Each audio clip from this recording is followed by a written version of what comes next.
Sejam todos muito bem-vindos a mais um episódio da série Depois de Cristo, a história do cristianismo em ordem cronológica. No episódio passado, nós terminamos o relato da Era dos Conquistadores ou das Grandes Navegações. E agora voltaremos nossa atenção para os acontecimentos que se seguiram após a Reforma Protestante e a Contra-Reforma Católica. E embora já tenhamos tratado sobre a Paz de Westfália, falaremos um pouco mais sobre este evento devido à sua grande importância histórica. Fique comigo. Vamos viajar da defenestração de Praga aos campos de batalha da Guerra dos 30 Anos, do Paris Vale uma Missa, à ideia de que a religião poderia ser só um instrumento do Estado. E ao final você terá uma pergunta que precisa responder: como viver a fé hoje para que ela não se transforme nem em arma, nem em ruína? Este vídeo vai surpreender você com uma quantidade enorme de informações muito importantes para a devida compreensão da história cristã. Então já deixe o seu like agora, senão você pode acabar esquecendo. Deixe também um comentário, pode ser um simples emoji. E aproveite para se inscrever no canal ativando todas as notificações.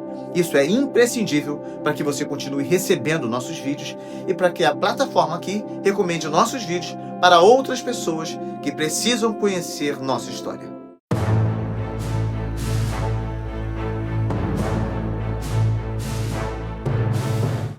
"30 anos, milhões de vidas arrancadas, cidades inteiras reduzidas a cinzas. Tudo isso em nome de Deus. Como chegou a tanto? Quem decidiu jogar 2 homens pela janela de um castelo? E por que esse gesto virou a fagulha de uma guerra que consumiu uma geração inteira? Por que reis que professavam fé em Lutero, ou em Calvino, ou em Inácio de Loyola, viraram partidos, exércitos e tratados diplomáticos? Como um rei chamado Frederico V ficou conhecido como o Rei de Inverno, abandonado por aliados e pela própria esperança? Como um general ambicioso como Wallenstein pôde transformar lealdade em negociação secreta e a igreja em moeda de troca? E porque, no fim, a chamada Paz de Westfália nasceu mais da exaustão e da indiferença do que de um novo ardor cristão? Agora vamos desmontar esse quebra-cabeça. Vamos descobrir onde a fé sincera virou cálculo político, ver onde o fanatismo destruiu povos e onde a indiferença abriu caminho para o racionalismo. E vamos entender como, no meio desse desastre, nasceram reações vivas, como o pietismo, o metodismo, pequenas comunidades que buscavam um cristianismo que realmente transformasse vidas. No começo do século XVII, a Europa estava em grande agitação. Nos anos anteriores, tinha acontecido a Reforma Protestante, liderada por homens como Martinho Lutero e João Calvino, e também a resposta da Igreja Católica, chamada de Contra-Reforma, liderada por figuras como Inácio de Loyola. Esses movimentos mudaram a vida de milhões de pessoas, mexeram com reis e exércitos e até dividiram países inteiros. Naquele tempo, religião e política andavam juntas. O que era dito no púlpito influenciava decisões nos palácios, e o que os reis decidiam afetava o que era pregado nas igrejas. O historiador Philip Schaff lembra que, para esses homens, a fé não era um assunto privado, mas a base de toda a vida nacional e social. Lutero, por exemplo, enfrentou o poderoso imperador do Sacro Império Romano Germânico e a ameaça de excomunhão porque cria firmemente que a salvação vem somente pela fé. Calvino, vivendo como refugiado em Genebra, não apenas escreveu sobre teologia, mas organizou a cidade como um modelo de vida cristã reformada. Já Inácio de Loyola, ex-soldado ferido, dedicou toda a sua vida a fortalecer a fé católica, usando disciplina espiritual e educação. Não eram só os líderes religiosos que viviam grandes tensões. Alguns reis também tomavam decisões arriscadas por causa da fé. Frederico, o Sábio, protegeu Lutero, mesmo sabendo que isso poderia custar sua posição e até sua vida. Já Carlos V, imperador do Sacro Império, acreditava que manter a unidade da fé era essencial para a paz política, mesmo que isso significasse entrar em guerras.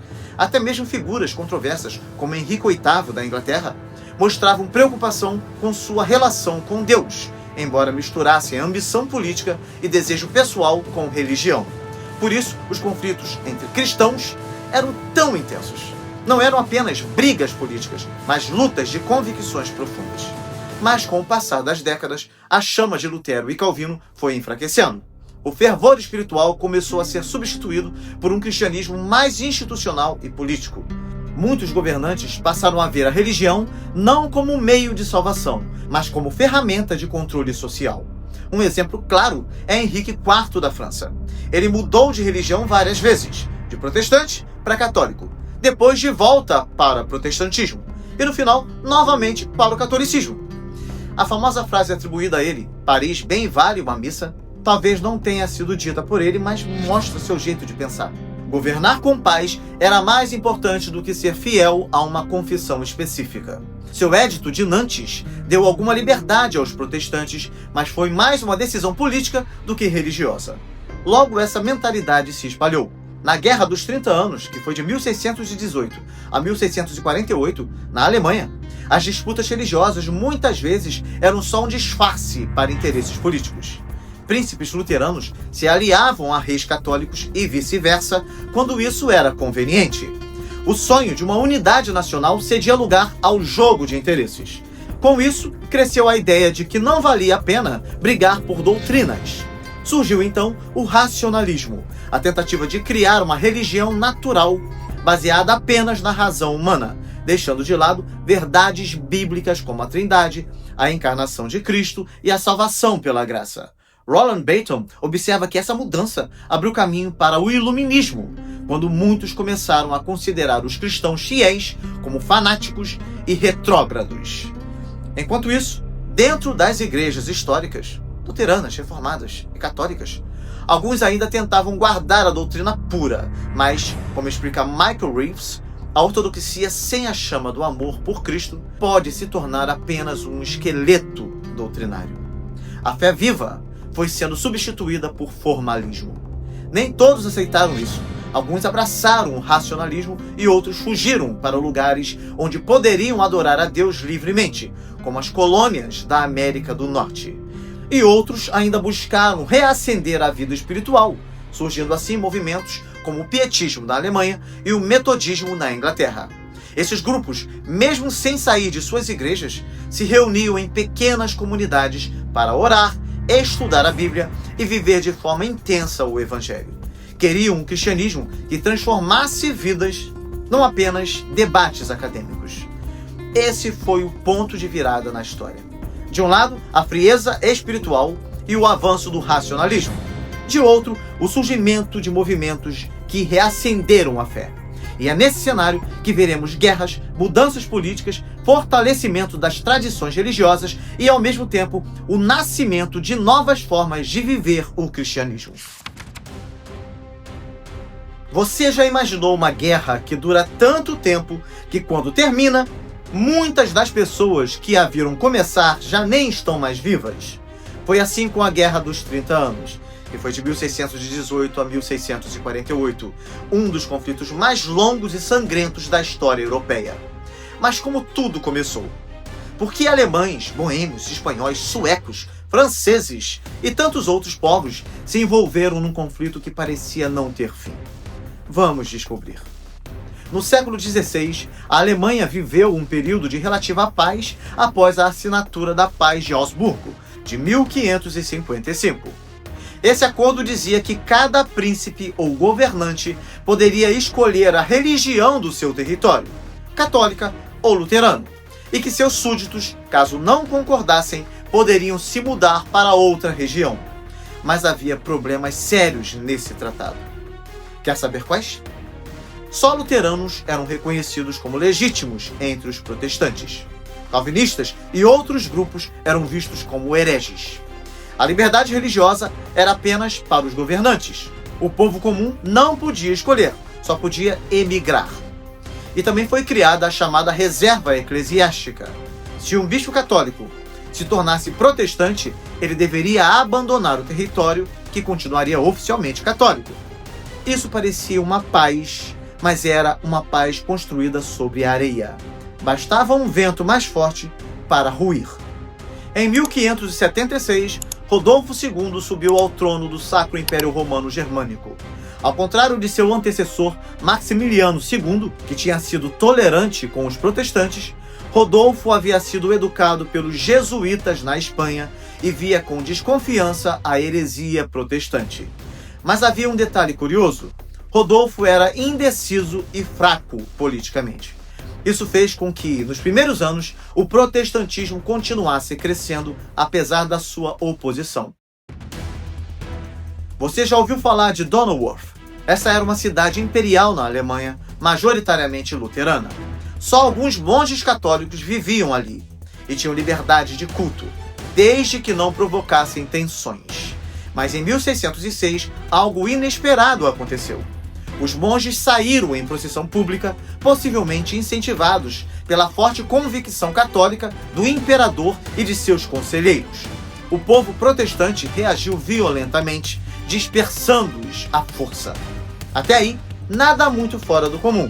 Tensões religiosas aconteciam em várias cidades, mas desta vez o Partido Católico viu a oportunidade de agir com mais dureza.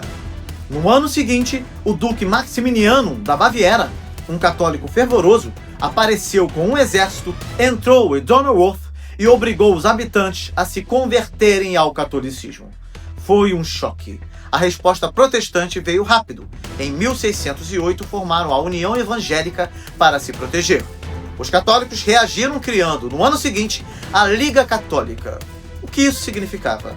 Que o império estava agora claramente dividido em dois blocos rivais e que um confronto armado parecia inevitável. Enquanto isso, na vizinha Boêmia, atual República Tcheca, a situação também esquentava. A região era majoritariamente protestante, resultado tanto da herança dos hussitas quanto da chegada de luteranos alemães. Só parte da nobreza ainda era católica.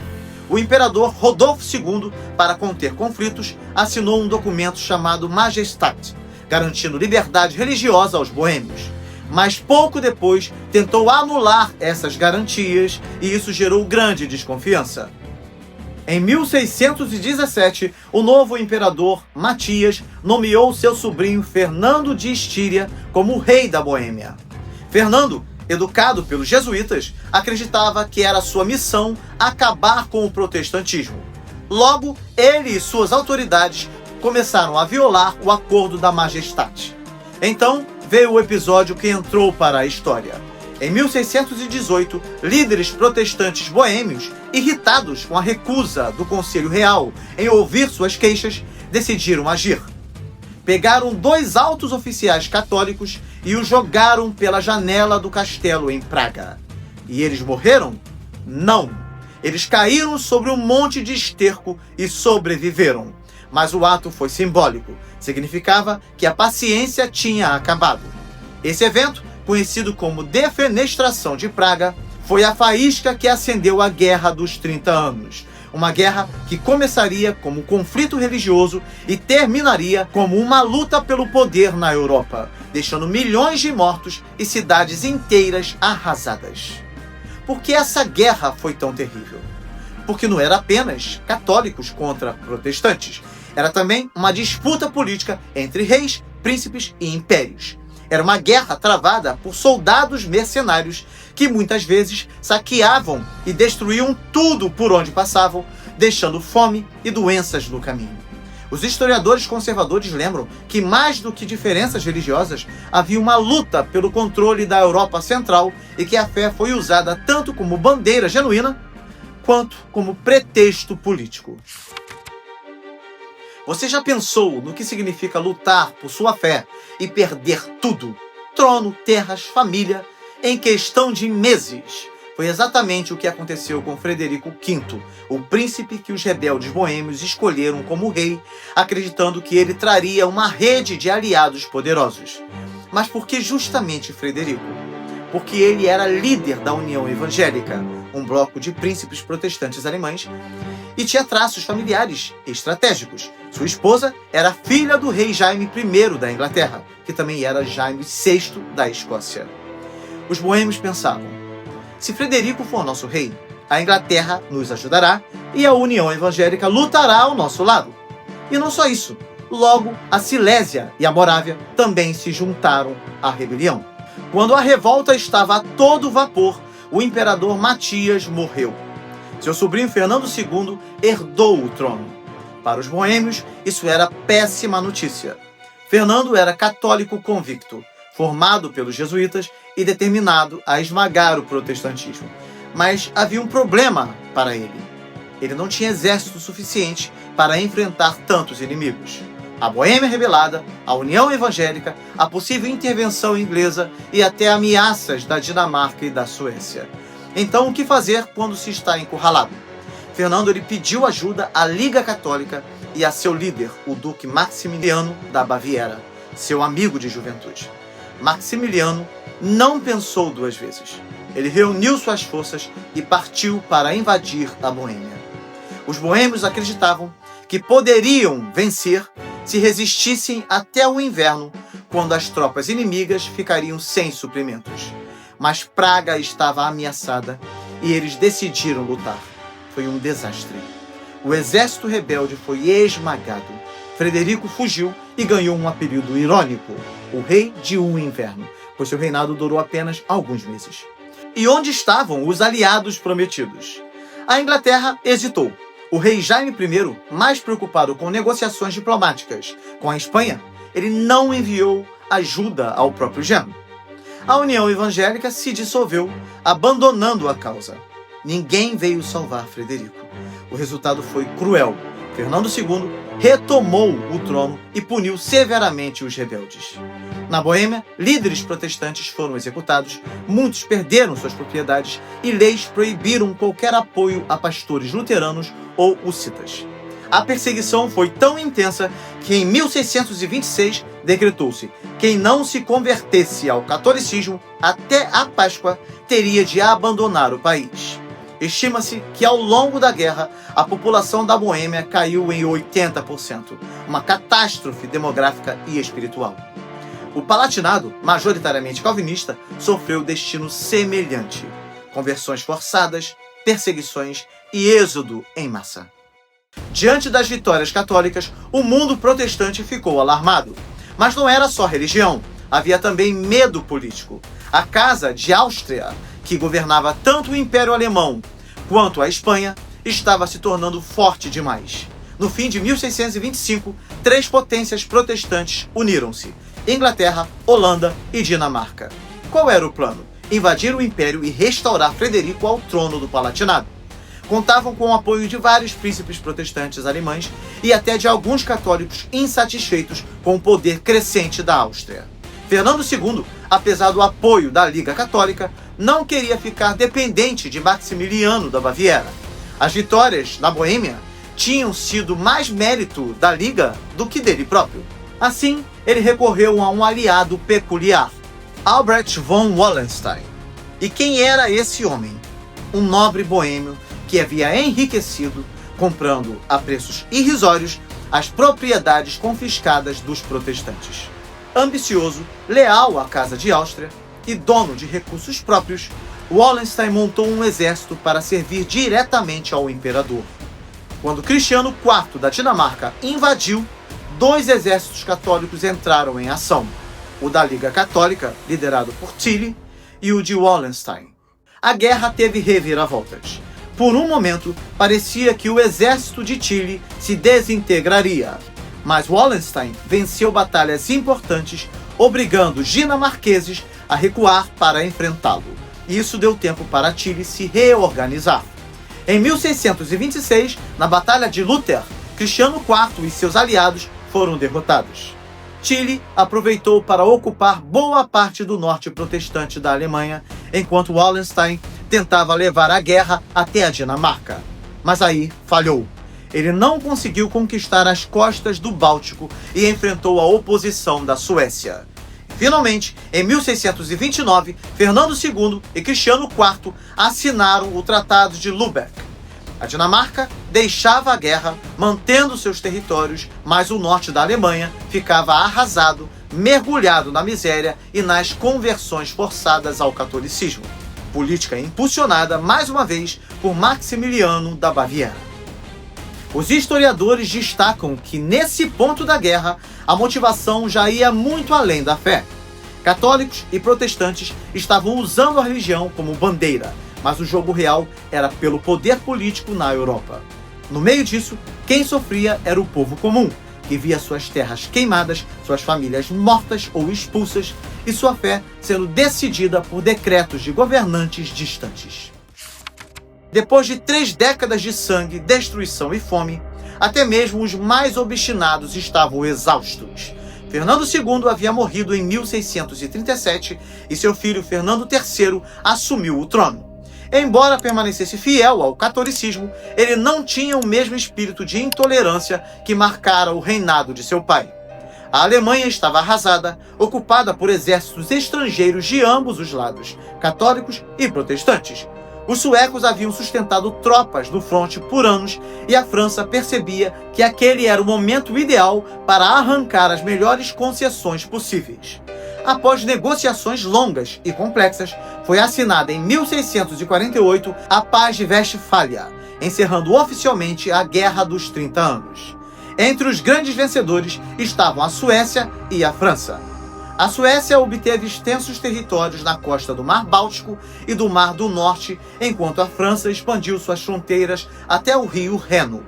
Para garantir esse novo equilíbrio, os príncipes alemães receberam mais autonomia em relação ao imperador. O grande derrotado, portanto, foi o próprio imperador, cujo poder sobre o Sacro Império tornou-se praticamente simbólico.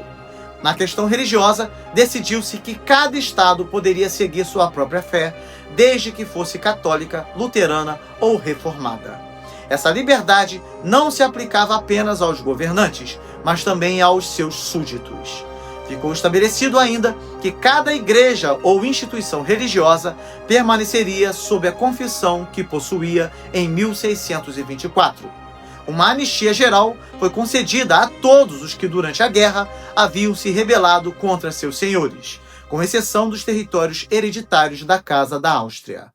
Mas os efeitos da Paz de Westfália iam muito além das cláusulas escritas no tratado.